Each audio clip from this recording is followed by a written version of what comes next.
Hi everyone, I'm Nick, the product owner of Data Protection and Security Toolkit. I want to show you the User Anonymizer functionality for the Jira Data Center version.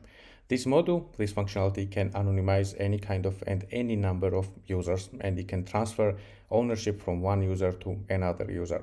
So the first functionality and use case is to choose any number of users. For example, let's go with Philip, and we want to anonymize everything which is related to Philip. In this case, we are choosing target user, a system user, which is called anonymized in my case, and everything related to Philip will be transferred to system user, which is called anonymized. So every user information will be anonymized, and we can click on the start anonymization and it will start the process.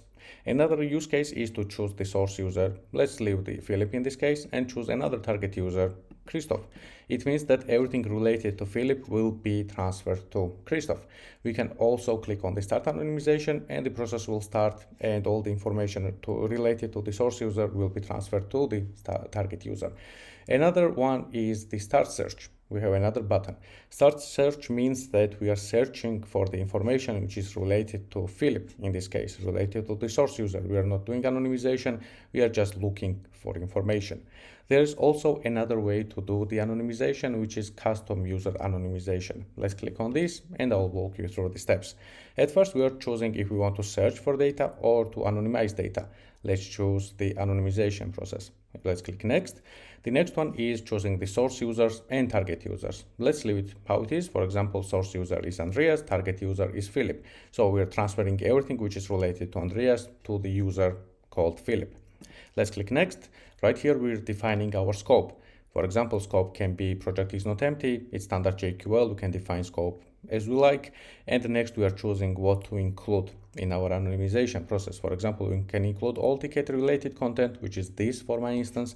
We can also include shared objects like dashboards and filter ownerships, project roles, project and component leads, profile data, and groups memberships.